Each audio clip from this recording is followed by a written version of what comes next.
Assalamualaikum warahmatullahi wabarakatuh. Perkenalkan, kami tim Setindele dari Institut Teknologi 10 November, Surabaya.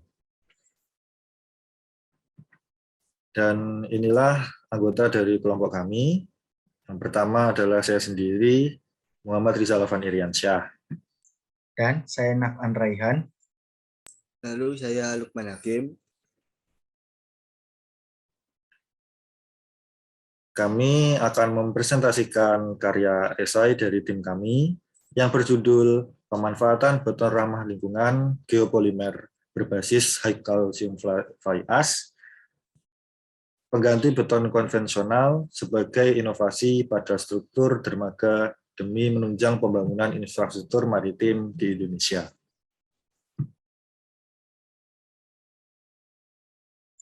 Lalu, apa itu beton geopolimer? Beton geopolimer merupakan beton ramah lingkungan yang tidak melepaskan emisi CO2 ke atmosfer karena terbentuk dari reaksi kimia bukan reaksi hidrasi dan memiliki ketahanan yang baik terhadap korosi air laut. Proses pembentukan geopolimer disebut dengan proses polimerisasi kondensasi. Reaksi pada semen geopolimer berbeda dengan reaksi hidrasi yang terjadi pada semen Portland. Geopolimerisasi tidak membentuk kalsium silikat hydrate atau CSH dan kalsium hydroxide CaOH2 untuk membentuk matriks kekuatan, tetapi menggunakan reaksi polikondensasi dari silikat dan alumina sebagai proses kimia untuk bisa mencapai kekuatan struktur. Oleh karena itu, geopolimer dapat dikatakan sebagai binder alkali atau pengikat yang diaktifkan dengan aluminosilikat.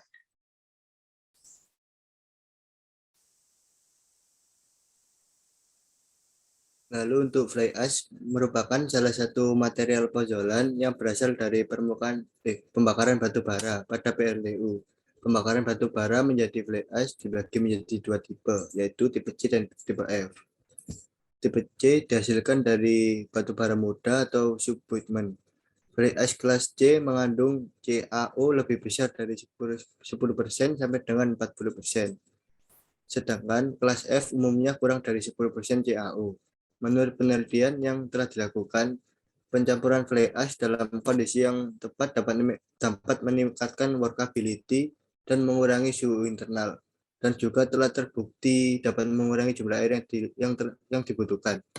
Fly ash yang kami gunakan adalah fly ash tipe C. Fly ash tipe C ini memiliki setting time atau waktu pengerasan yang relatif cepat, menjadikan kami berinovasi pada metode pencampurannya.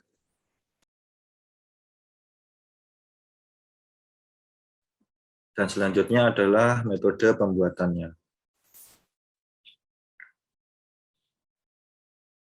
Tim kami telah membuat dua cara yang berbeda pada saat pencampuran beton geopolimer ini. Cara yang pertama kami namakan metode normal. Penjelasannya adalah sebagai berikut. Yang pertama adalah campur agregat kasar atau kerikil, agregat halus atau pasir, dan high calcium fly ash.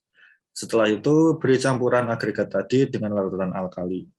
Larutan alkali sendiri adalah NaOH dan Na2SiO3 yang sudah dicampur. Lalu aduk dan akhirnya jadilah beton geopolimer dengan menggunakan metode normal. Untuk cara yang selanjutnya disebut juga dengan metode terpisah.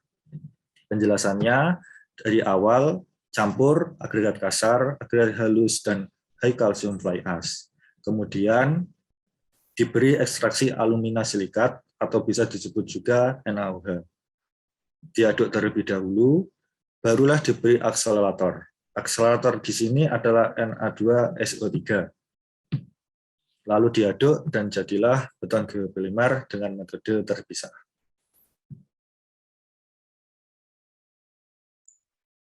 Lalu, perbedaan dari kedua metode tersebut yaitu perbedaan yang paling mencolok ada pada setting time atau waktu pengerasan pasta dan juga uji kotakannya. Pada metode normal, setting time dari beton geopolimer itu sendiri sangatlah cepat, sekitar kurang lebih 15 menitan. Kemudian, untuk metode terpisah, setting time-nya adalah sekitar 195 menit. Hal ini jauh lebih baik daripada setting time daripada metode normal yang sangat terlalu cepat. Mengingat setting time dari beton konvensional bisa berkisar antara 110 menitan. Untuk kuat tekannya, pembuatan beton geopolimer metode normal hanya dapat menahan sekitar 25 MPa pada usia 28 hari. Berbeda dengan pembuatan beton geopolimer dengan menggunakan metode terpisah. Untuk kuat tekannya bisa mencapai sekitar 47 MPa pada usia 28 hari. Perbedaan ini sangat mencolok, mengingat hanya terjadi pembeda dalam metode pencampuran bahannya saja.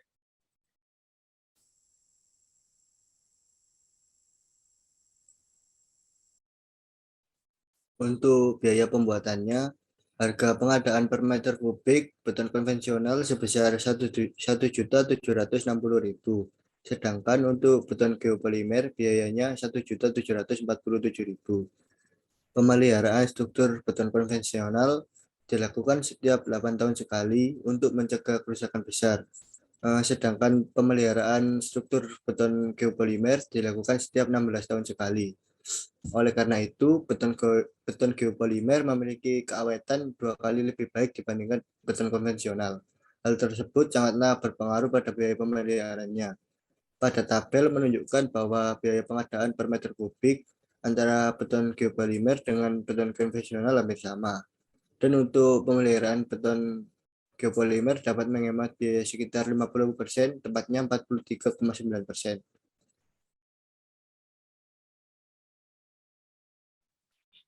Dari data di atas, bisa disebutkan bahwa inovasi dari beton geopolimer ini dapat dimanfaatkan guna pembangunan struktur dermaga untuk memajukan perkembangan infrastruktur maritim yang ada di Indonesia.